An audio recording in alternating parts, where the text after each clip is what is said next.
Hey there folks, if you're a fan of Taylor Swift or maybe you're just gearing up for the Olympics, you've got to hear this.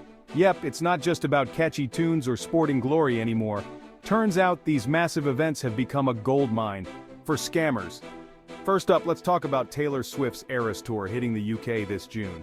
The hype is real, but with great hype comes great opportunity for the not-so-great scam artists. UK Finance's annual fraud report just dropped some jaw-dropping numbers. We're talking a staggering £1.2 billion snatched right from the pockets of unsuspecting fans last year.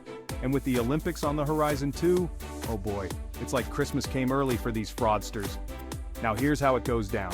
You see an ad for tickets, maybe on social media or some sketchy auction site. You pay up, dreaming of Swift's shimmering stage or that Olympic gold medal moment, only to realize you've been duped. The tickets are as fictional as my chances of becoming a pop star. And let me tell you, it's not just a few unlucky souls. The number of folks falling for these purchase scams soared last year. So what's a Swiftie or an Olympics fan to do? Well, stick to trusted sources, double-check those too-good-to-be-true deals, and maybe keep your excitement in check just enough to keep your wallet safe. In conclusion, while Taylor Swift and the Olympics are set to dazzle us, the scammers are lurking, ready to take any opportunity to turn our dreams into their profits. So let's enjoy the music and the games, but stay sharp, stay skeptical, and hey, keep your money as safe as those high notes Taylor hits. Thanks for tuning in, and don't let those scammers shake you off your game. Hey folks, I'm here today with some serious updates on the weather front. So, buckle up, it's going to be a whirlwind, pun intended. Recently, tornadoes have been wreaking havoc across states from the Great Plains to the Midwest. Yes, you heard it right, tornadoes, those spiraling monsters of wind. And unfortunately, these aren't just your run-of-the-mill twisters. In Iowa, particularly near Des Moines, the situation got pretty intense. Several tornadoes touched down, and let's just say they weren't there to play. Buildings, cars, you name it, were tossed around like toys.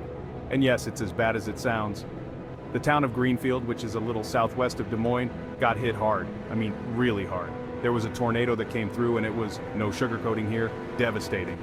We're talking about serious damage, and tragically, some fatalities and injuries too. And it wasn't just Greenfield. The National Weather Service had its hands full, issuing tornado watches across multiple states. Imagine windows shattering, cars stuck in hail. It's like a scene from a disaster movie, but real life, and with real consequences. Now, Governor Kim Reynolds has stepped in, issuing a disaster emergency proclamation for 15 counties. That's a big deal, showing just how severe this situation is. And while the focus is on Iowa, let's not forget, this severe weather isn't playing favorites. It's affecting a wide area and a lot of people. On a slightly different note, while the Midwest deals with these tornadoes, Texas and the Northeast are gearing up for a heat wave. Yeah, temperatures are expected to flirt with 90 degrees. From tornadoes to scorching heat, Mother Nature sure is throwing a mixed bag at us this week. Now, while we can crack a joke or two here to lighten the mood, let's not forget the seriousness of these events. Lives are impacted, and safety is paramount. So, to everyone in the affected areas, please stay safe, follow guidelines from your local authorities, and take this seriously. Stay tuned, and I'll keep you updated with all the latest. Remember, when Mother Nature speaks, we better listen. Alright, that's it for now. Take care, and as always, stay informed. I'm not great at the advice thing. Can I interest you in a sarcastic comment Matthew Perry once quipped? It was classic Chandler Bing, dripping with self-deprecating wit, a persona that made Perry a household name, a comedic icon. Yet, behind the laughter lay a darkness, a struggle with addiction that shadowed his brilliant career. And then, on that somber day in May 2024, news broke that sent shockwaves through Hollywood and beyond. Matthew Perry, at the age of 55, was gone. Found in his Los Angeles home, the circumstances surrounding his death were shrouded in mystery. Initial reports were scant, merely confirming the tragic news. Then came the bombshell. The Los Angeles County Medical Examiner's Office revealed a preliminary finding of ketamine in Perry's system. Ketamine, a powerful anesthetic with increasing notoriety as a recreational drug, pointed towards a potential overdose. This revelation cast a pall over the already somber atmosphere, adding a layer of complexity to the narrative of Perry's life and death. The news spread like wildfire. Social media erupted with condolences, tributes, and, inevitably, speculation. How could this happen? Was it a relapse? Was there more to the story? The questions lingered. fueled by the unexpected presence of ketamine, a substance not typically associated with Perry's past struggles. The world grappled with the loss of a comedic genius, a man who had brought laughter to millions, while simultaneously trying to reconcile his untimely demise with the specter of addiction. In the days leading up to his death, Perry had kept a low profile. He had been notably absent from public events, fueling rumors about his health and well-being. Some whispered of a relapse, citing his long and very public battle with addiction. Others pointed to his recent memoir Friends, Lovers, and the Big Terrible Thing, in which he candidly discussed his struggles with substance abuse and his journey to sobriety. Perry's struggles with addiction were no secret. He had been remarkably candid about his battles with alcohol and prescription drugs, often using his platform to destigmatize addiction and encourage others to seek help. His honesty resonated with many, turning him into a beacon of hope for those grappling with their demons. Yet, behind the brave face and the self-deprecating humor, there were signs that the fight was far from over. Friends and colleagues who had spoken to Perry in his final days painted a picture of a man battling his demons. They described him as withdrawn, his usual ebullience dimmed, a shadow of his former self. His absence from the much-anticipated Friends reunion in 2021 had raised concerns, with Perry citing other commitments as the reason for his non-participation. In retrospect, these signs pointed towards a man struggling to keep afloat, a stark reminder of the insidious nature of addiction and its ability to resurface even after years of sobriety.